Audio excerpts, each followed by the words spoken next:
un pueblo tranquilo en Wisconsin, Estados Unidos. Una granja aislada en medio de la nada. Un hombre solitario que parecía inofensivo a los ojos de todos. Pero el 16 de noviembre de 1957, cuando la policía entró en esa propiedad buscando pistas sobre una mujer desaparecida, lo que encontraron dentro transformó para siempre la historia del crimen en América. Era algo que desafiaba la comprensión humana, algo tan perturbador que inspiraría a los villanos más aterradores del cine de horror. La escena parecía sacada de una pesadilla, pero era real, y había sido creada por Ed Gein, un granjero aparentemente común que vivía entre los habitantes de Plainfield sin levantar sospechas. Cómo un granjero aparentemente común se transformó en uno de los asesinos más aterradores de la historia.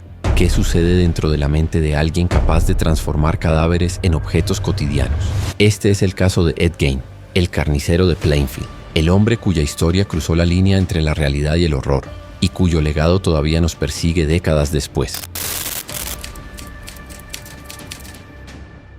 Edward Theodore Gein nació el 27 de agosto de 1906 en La Crosse, Wisconsin, como el segundo hijo de George Philip Gein y Augusta Wilhelmine Gein. Alrededor de 1914, cuando él tenía apenas 8 años, la familia se mudó a una granja de aproximadamente 155 acres en la zona rural de Plainfield, Wisconsin, un lugar que se convertiría en el escenario de toda su vida y décadas después en el epicentro de uno de los descubrimientos más espeluznantes de la historia criminal estadounidense. La granja estaba completamente aislada, sin electricidad ni sistema de agua corriente, y esa distancia geográfica del mundo exterior no era casualidad.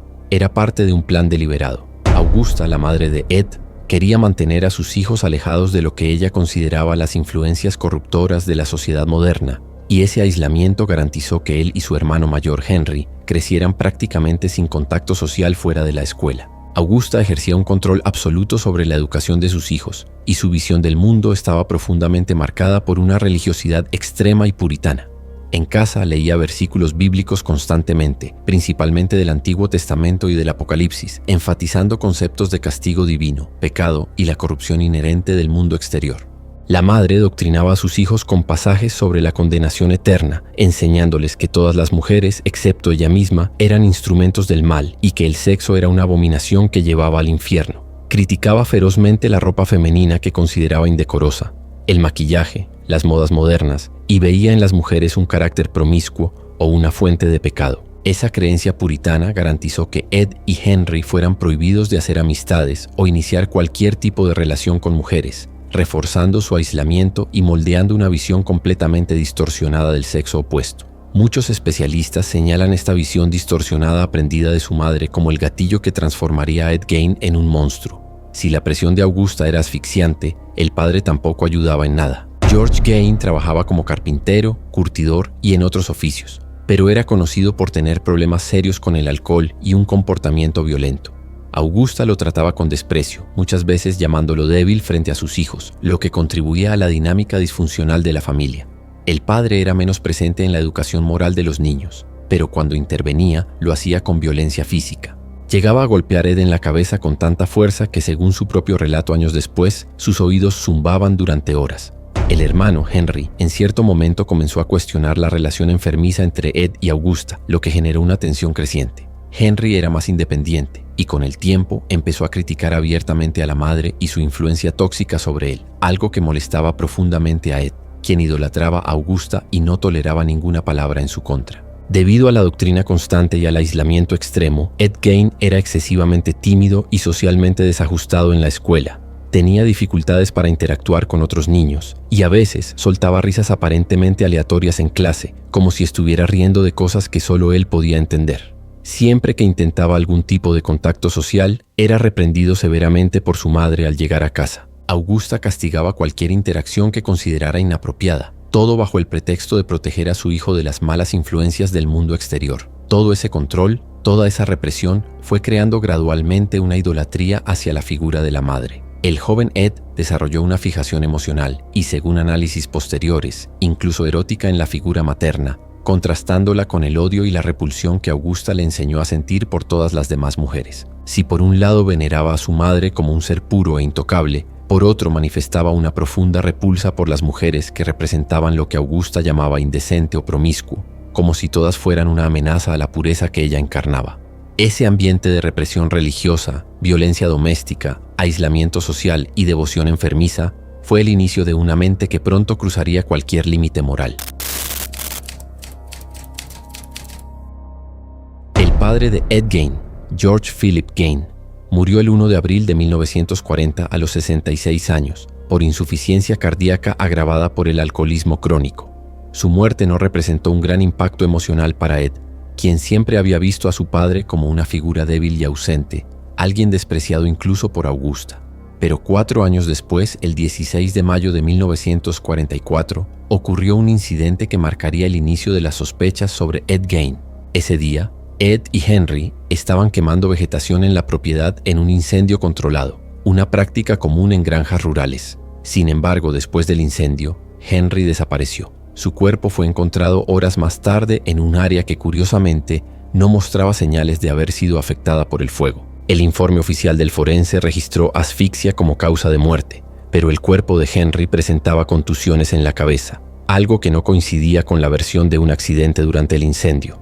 La muerte de Henry fue cuestionada principalmente por esas marcas de golpes, y aunque nunca se comprobó la participación de Ed, la sospecha quedó en el aire, especialmente considerando la versión de Ed hacia las críticas que Henry hacía sobre Augusta. Después de la muerte de su padre y de su hermano, Ed se dedicó a cuidar de su madre, especialmente después de que ella sufriera un derrame que deterioró gravemente su salud. Augusta, que siempre había sido la figura dominante y controladora de la familia, ahora dependía completamente de Ed, lo que intensificó aún más la relación enfermiza entre ellos. El 29 de diciembre de 1945, a los 67 años, Augusta murió, dejando a Ed completamente solo en la granja. La secuencia de esas pérdidas, especialmente la muerte de Augusta, es considerada por muchos biógrafos y psiquiatras como el momento de ruptura definitivo, el catalizador que desencadenó la espiral de aislamiento profundo y los comportamientos cada vez más bizarros que caracterizarían los años siguientes.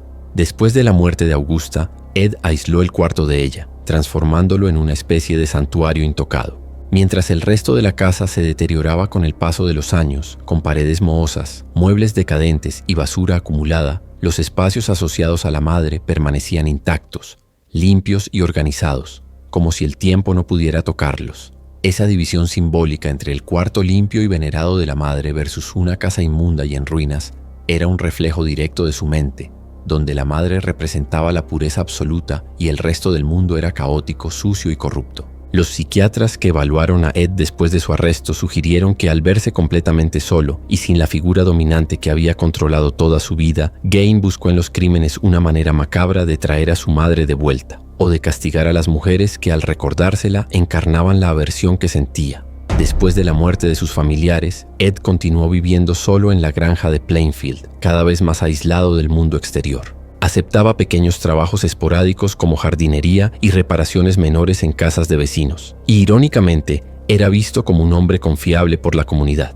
Muchos residentes locales lo contrataban sin desconfiar, y él incluso trabajó como niñera en algunas ocasiones, ya que disfrutaba de la compañía de los niños porque eran más fáciles de relacionarse y no lo juzgaban. Muchos relatos de la época sugieren que los habitantes de Plainfield lo veían como extraño, recluso o excéntrico, pero sin sospechas reales, considerándolo un tipo inofensivo que simplemente prefería estar solo.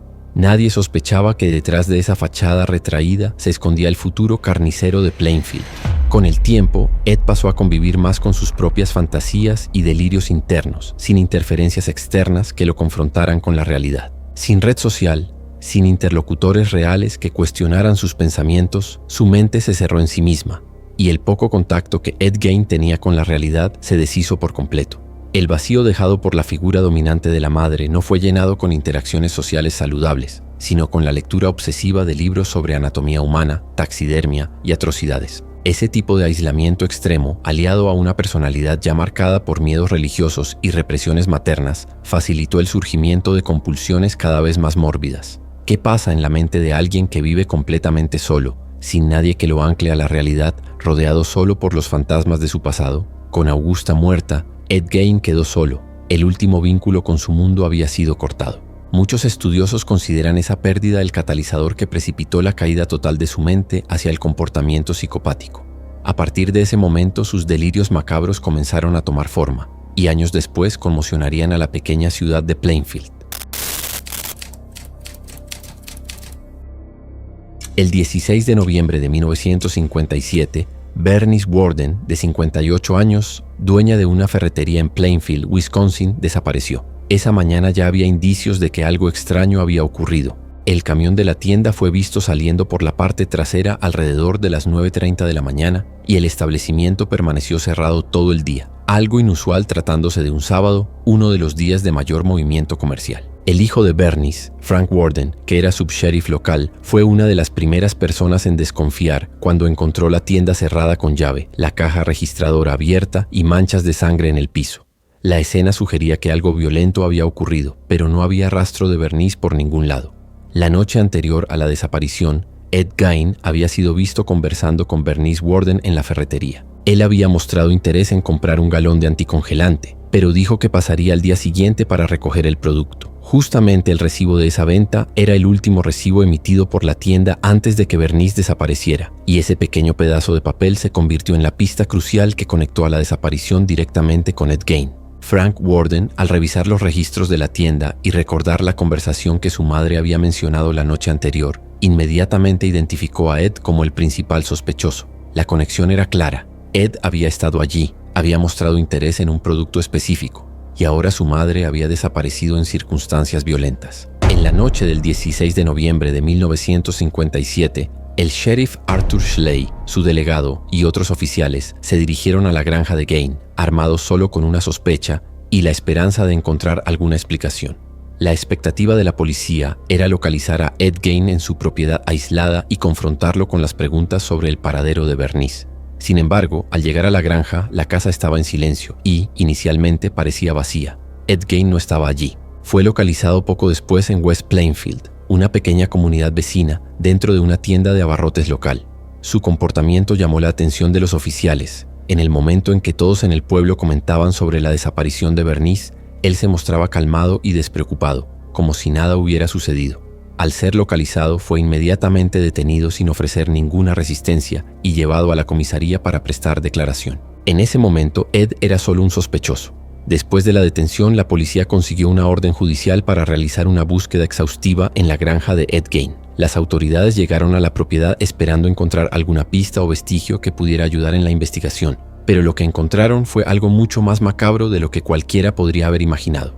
Dentro de un galpón en la propiedad, los investigadores localizaron el cuerpo de Bernice Worden mutilado y colgado de cabeza hacia abajo. El cuerpo estaba decapitado. El tronco había sido abierto y vaciado completamente, como si ella fuera un animal de caza preparado para ser procesado. Las mutilaciones fueron hechas después de la muerte. El asesinato había ocurrido con un disparo de rifle calibre, 22 en la cabeza, y los cortes y la remoción de órganos fueron realizados posteriormente con una precisión que sugería conocimiento de anatomía o experiencia en el manejo de cadáveres.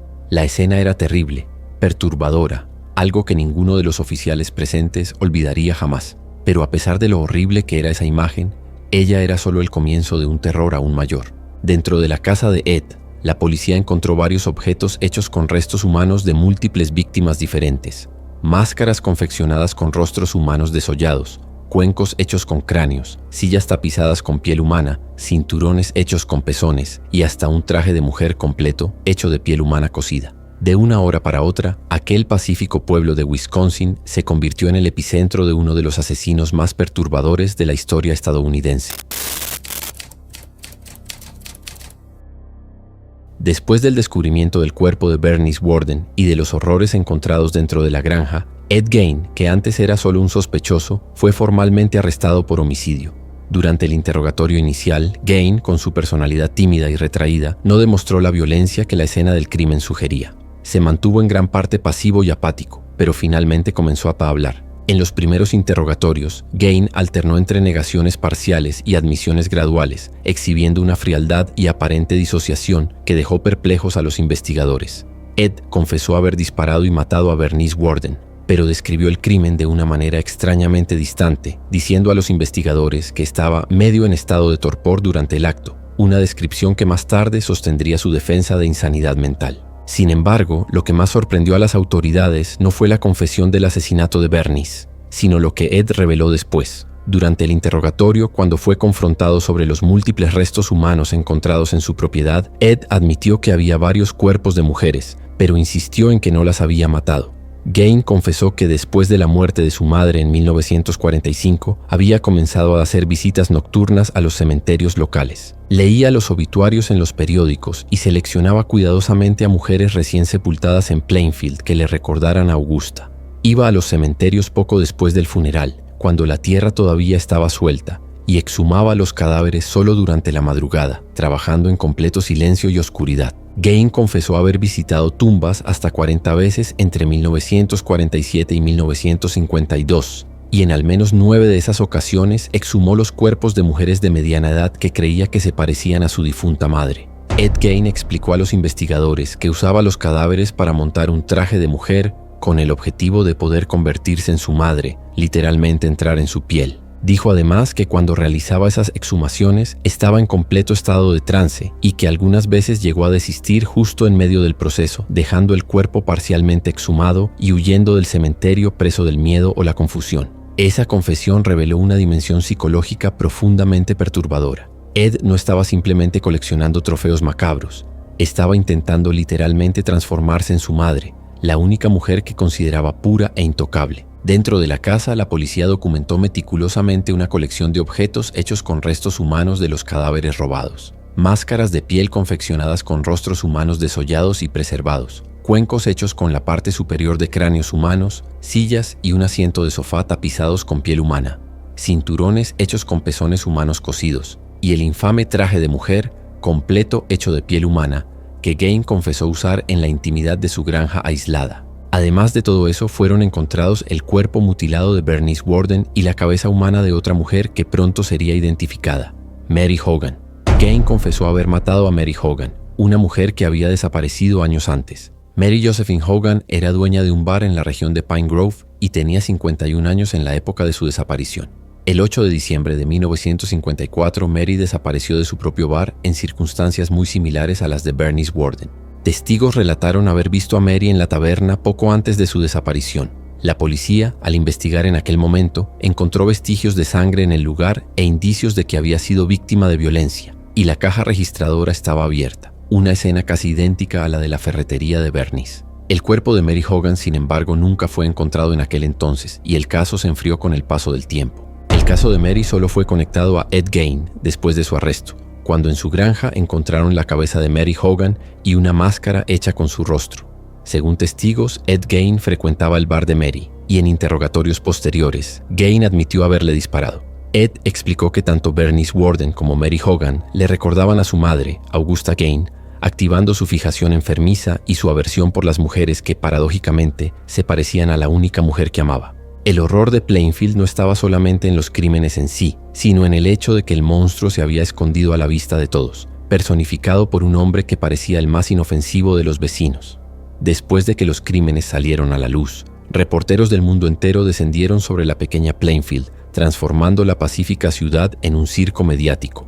El aislamiento de Plainfield terminó abruptamente, sustituido por una intensa y sensacionalista cobertura nacional e internacional. Los crímenes de Gain surgieron en una época en que el concepto de asesino en serie y la naturaleza macabra de sus actos todavía eran nuevos para el público general, lo que causó aún más curiosidad mórbida y fascinación perturbadora. Días después del arresto de Gain, circularon rumores de que la casa y la granja podrían convertirse en una atracción turística, y un remate de la propiedad y los bienes fue programado para el 30 de marzo de 1958. Sin embargo, de madrugada, el 20 de marzo de 1958, la casa se incendió hasta los cimientos. Relatos oficiales de la época indican sospecha de incendio intencional, pero la causa nunca fue oficialmente determinada. Aunque la casa fue destruida, el Ford de Gain fue rematado por $760 a un operador de parque itinerante, que exhibía el vehículo cobrando 25 centavos por persona, un ejemplo de cómo la explotación mórbida todavía intentó prosperar fuera de la ciudad.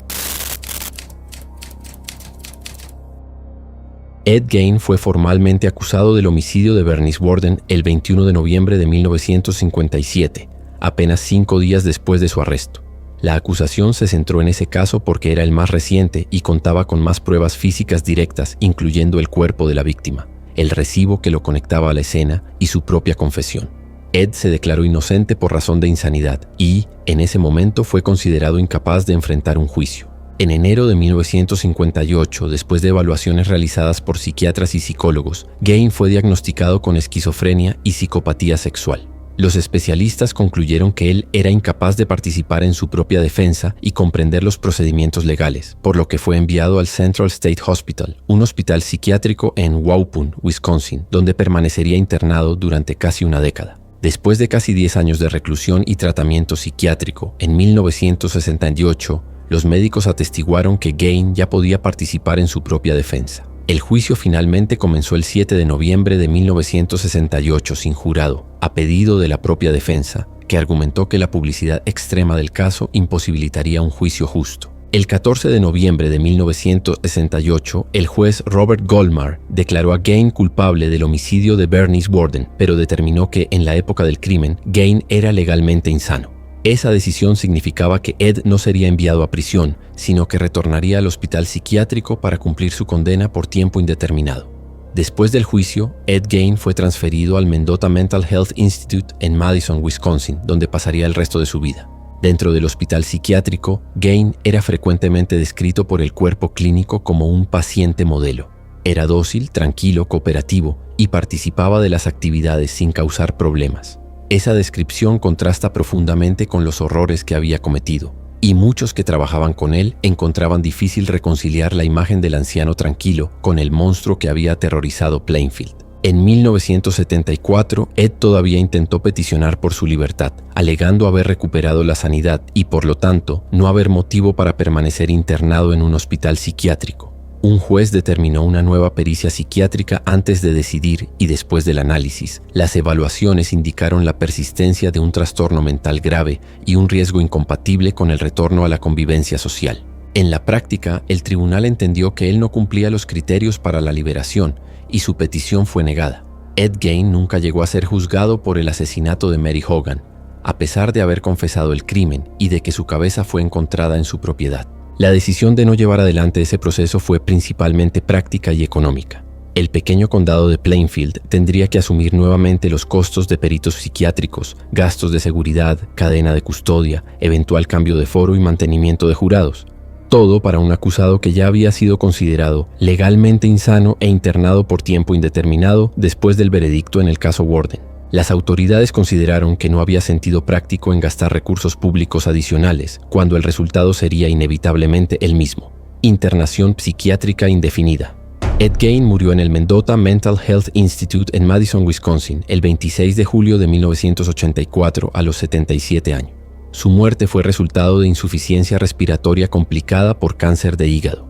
Gain fue enterrado en el cementerio de Plainfield, al lado de su madre, Augusta, y del resto de su familia. Este es el mismo cementerio que él había profanado años antes para robar cuerpos durante la madrugada. Su tumba, inicialmente marcada con una lápida simple, se convirtió en un destino mórbido para curiosos que viajaban desde distintas partes del país solo para ver el lugar donde descansaba el carnicero de Plainfield. Durante años, visitantes arrancaron pedazos de la lápida como recuerdos macabros. En el año 2000, la lápida fue robada completamente. El 27 de mayo de 2001, la policía de Seattle confiscó una lápida que estaba siendo promovida como la de Ed Gain durante un evento, después de recibir información de que el marco funerario había sido robado en Wisconsin en 2000. El episodio estaba vinculado a una gira comandada por Shane Buckby, quien en aquel momento alegó que la pieza sería una obra de arte y no la lápida verdadera, pero la policía mantuvo la confiscación. La lápida recuperada cerca de Seattle en junio de 2001 fue guardada y no reinstalada para evitar nuevos robos y vandalismos, razón por la cual el sepulcro de Gain continúa sin marcación pública hasta el día de hoy. El caso terminaba en los autos judiciales, pero comenzaba en la imaginación colectiva. Si la justicia cerró el destino de Ed Gain dentro de un hospital psiquiátrico, ¿cómo fue que su historia atravesó décadas para moldear el miedo en el cine y en la cultura popular? La historia de Ed Gain trascendió el mundo del true crime y se inmortalizó en la cultura popular, no apenas como un asesino, sino como la inspiración psicológica para los villanos más icónicos del género de horror. El carnicero de Plainfield proporcionó el arquetipo del asesino recluso, patológicamente ligado a la figura materna, que se esconde a la vista de todos y que, en la intimidad de su aislamiento, comete atrocidades inimaginables. Los crímenes de Ed Gein chocaron tanto a la sociedad estadounidense de los años 50 que escritores, directores de cine y creadores de contenido encontraron en su historia una fuente inagotable de terror psicológico, algo que iba más allá de la violencia física y tocaba los miedos más profundos sobre la mente humana. El ejemplo más clásico y reconocido fue el personaje de Norman Bates en el famoso filme de Alfred Hitchcock, Psicosis, lanzado en 1960, apenas 3 años después del arresto de Ed Gein. La historia de Norman Bates, un hotelero recluso con una fijación enfermiza por su madre fallecida y tendencias homicidas, es un reflejo claro de la vida de Ed Gein. Norman mantiene el cadáver de su madre preservado en la casa, habla con ella, asume su personalidad y comete asesinatos bajo esa influencia dominante. La película, basada en la novela de Robert Bloch, publicada en 1959, fue directamente inspirada en los crímenes de Gein, y Hitchcock transformó esa historia real en uno de los thrillers psicológicos más influyentes de la historia del cine. Norman Bates se convirtió en el símbolo del asesino aparentemente inofensivo, el vecino tranquilo que esconde una locura aterradora, y ese arquetipo puede rastrearse directamente hasta Ed Gein. Otro personaje famoso que fue inspirado en Ed Gein es Leatherface, del filme La Masacre de Texas, lanzado en 1974. El personaje Leatherface y su familia caníbal, que usan máscaras y utensilios hechos de piel humana, remiten directamente a los descubrimientos en la granja de Gein, como las máscaras de piel y el traje de mujer que él confeccionaba con restos humanos. La película, aunque ficticia y ambientada en Texas, capturó el horror visceral de los crímenes de Gein, la idea de que un ser humano pudiera transformar otros seres humanos en objetos, en piel para vestir, en muebles para usar. Leatherface se convirtió en uno de los villanos más aterradores del cine de horror, precisamente porque su monstruosidad tenía raíces en algo real, en algo que realmente había ocurrido en una granja aislada de Wisconsin. En El silencio de los inocentes, lanzado en 1991, el serial killer Buffalo Bill usa el mismo modus operandi de Ed Gein. Buffalo Bill mata mujeres y desuella sus pieles para crear un traje femenino, una referencia explícita a los artefactos encontrados por la policía en la casa de Ed Gein. Buffalo Bill encapsula el fetiche perverso y la tentativa de transformación que los psicólogos asociaron a los actos de Gein. La película ganó múltiples premios Oscar y se convirtió en un clásico del cine, y nuevamente la sombra de Ed Gein está presente en cada escena que muestra a Buffalo Bill trabajando meticulosamente en su proyecto macabro. La fascinación del público con el personaje, el miedo que genera y la repulsión que causa, todo eso puede rastrearse hasta los crímenes reales cometidos décadas antes en Plainfield. ¿Será que tenemos miedo de Ed Gein o de lo que él revela sobre el lado más oscuro de la humanidad? Al final, el miedo que Ed Gein provoca no nace apenas de la brutalidad de sus crímenes, sino de la idea incómoda de que el mal puede estar mucho más cerca de lo que pensamos. Ed Gein vivió durante décadas en Plainfield, trabajó para sus vecinos, cuidó niños, conversó con las personas en la tienda local y nadie, absolutamente nadie, sospechó lo que se escondía detrás de esa fachada de hombre tímido y retraído. Él era visto como inofensivo, como alguien un poco extraño tal vez, pero nunca como una amenaza. Y es justamente esa contradicción la que causa pánico, porque si una persona aparentemente inofensiva puede esconder un lado tan oscuro, ¿cuántos psicópatas como Ed Gein están cerca de nosotros sin que percibamos el peligro? Ed Gein fue producto de una infancia marcada por el abuso psicológico, el aislamiento extremo, la represión religiosa y una relación enfermiza con su madre. Todos esos factores moldearon su mente de una manera profundamente distorsionada, pero eso no elimina la responsabilidad por los actos que cometió. La historia de Ed Gein nos obliga a enfrentar preguntas difíciles sobre la naturaleza del mal. ¿Nace o se hace? ¿Es Ed Gein una víctima de las circunstancias que lo crearon? ¿O simplemente la prueba de que el mal puede surgir en cualquier lugar, independientemente de las condiciones externas? No hay respuestas fáciles y tal vez esa sea la razón por la cual su caso continúa fascinando y aterrorizando décadas después. Ahora quiero saber de ti. ¿Ed Gein fue un producto de su crianza, moldeado por años de abuso y aislamiento, o es la prueba de que el mal puede surgir en cualquier lugar, independientemente de las circunstancias? Déjalo aquí en los comentarios porque me interesa mucho saber tu opinión sobre este caso. Si este video te pareció interesante, no olvides darle like y suscribirte al canal para no perderte los próximos casos que vamos a traer. Ahora en su pantalla está apareciendo el video que hicimos sobre la masacre del lago Bodom, un crimen brutal que hasta el día de hoy persigue a Finlandia y que nunca fue resuelto.